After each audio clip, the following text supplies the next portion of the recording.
Our program begins with a keynote address by Eleni Reed, Chief Greening Officer of the United States General Services Administration, followed by 2 panel discussions, one for each of the 2 product councils, about green real estate from Seattle to San Diego, from New York to Palm Beach, and points in between.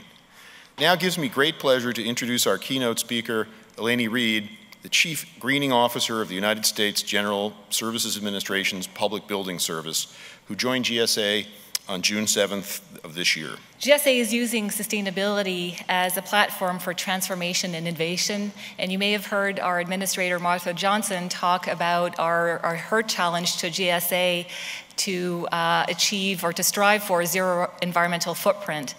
So the agency is very much focused on this challenge, and we're using it as a catalyst to move us forward on the sustainability front. And we also are following mandates and executive orders, of course. So all that together comprises the framework of GSA's sustainability program. Let's talk a bit more now about the Public Building Service. It's one of the largest and most diversified real estate organizations in the nation. PBS is the landlord for federal civilian agencies and oversees about 362 million square feet of real estate, representing over 9,600 buildings and leases. And that space altogether provides working environment for 1 million federal employees. Sustainable real estate is really a key initiative within GSA. We view high-performance green buildings as a means to minimize our environmental footprint, and by the same token, provide healthy and productive workspaces for building occupants.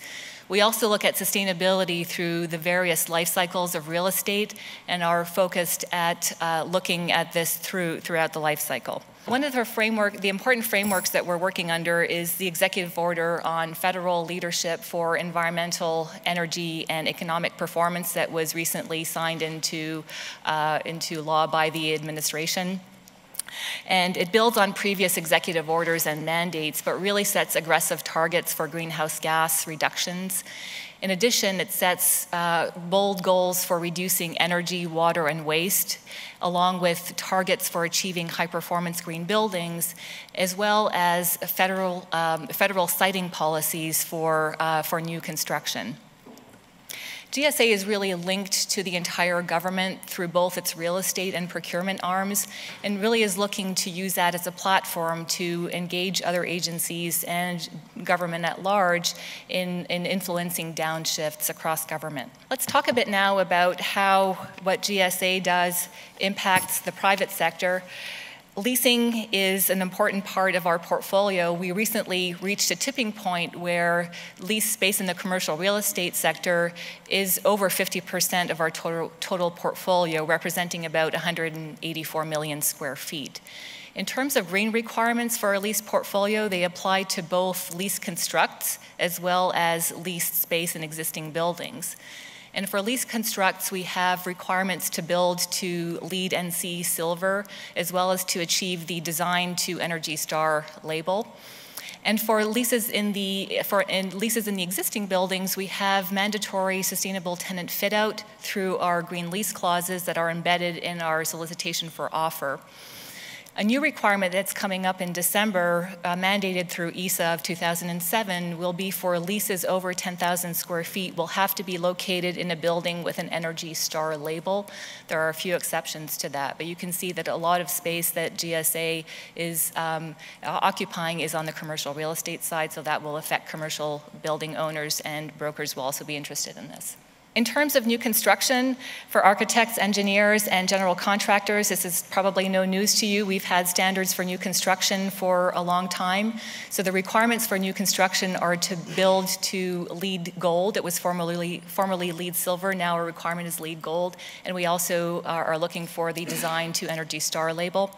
Currently, we have about 50 buildings that have achieved LEED certification across the portfolio. Also, we're looking at sustainability across the existing inventory of buildings and investing in retrofits of our existing portfolio, really looking to be a good neighbor in the communities that we occupy, and also reducing drastically our environmental footprint nationally.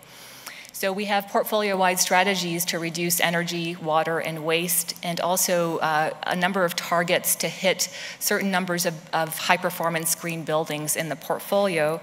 And we also are heavily investing in renewable energy, whether it's purchased through RECs or generated on site.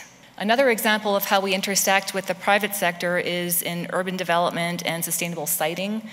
So GSA, the federal real estate actions are really aimed to support community goals, and recently GSA has worked in partnership with EPA, HUD, and DOT to look at sustainable siting principles. And so some of those principles that are currently out for public comment involve siting in proximity to transit, infill development, working in close collaboration with communities, walkability, bikeability, et cetera.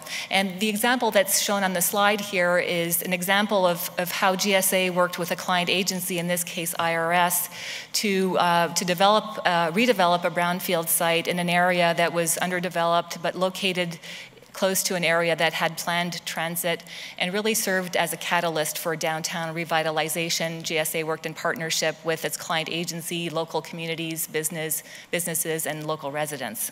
Another example, which I think will be talked about later in the panel following, is the 10th Street corridor here in DC, where GSA is part of a task force that's looking at revitalization of the 10th Street district to look at an eco-district system, really leveraging off the federal presence in that particular area. I also want to talk a bit about how the recovery efforts are affecting and advancing sustainable real estate. So PBS received $5 billion plus under the Recovery Act, and is really using that across 250 projects nationally. They're both new construction, major renovations, as well as smaller scale projects.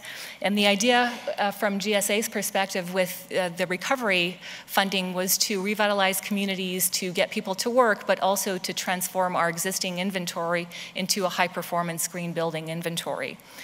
And the recovery projects were really an opportunity for us to invest significantly in the sustainable building industry, and we did that in a couple of ways.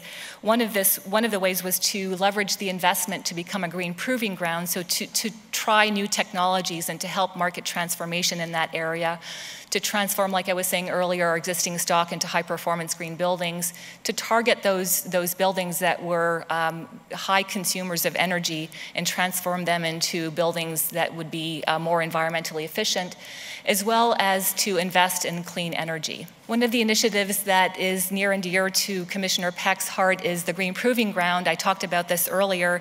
Really, the idea here is to use GSA's portfolio as a test bed for new approaches to practices and O&M in buildings, new technologies that will help us accelerate achieving our environmental footprint reduction goals. And our objective here is to be able to quantify and measure and evaluate new ways of doing things in a building operating environment, and to share the results and to use those results, apply them across GSA where they're effective, share the results with other government agencies and the commercial real estate sector. And our goal here is really to help market transformation once again. And we're going to focus primarily in the beginning of the program on the recovery project, since we are using a number of new technologies there. And finally, perhaps the most sustainable approach to real estate is less real estate, and kind of going with the trend of the greenest building is the one never built. This speaks to the presidential memo that was issued early this summer on requiring agencies to think about the way they utilize space, really think about what can be disposed of, how can we utilize more effectively what's already there.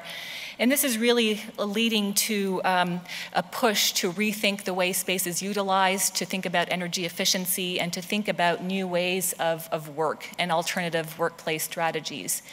And so one of the things that GSA is doing to lead by example in its transformation and renovation of its headquarters in Washington is to take a look at what can we do in our space to show new types of approaches to workplace, whether it be hoteling, developing collaborative environments using less footprint, and also exploring new ways of working that really leverage mobility and the ability to work remotely with IT capabilities.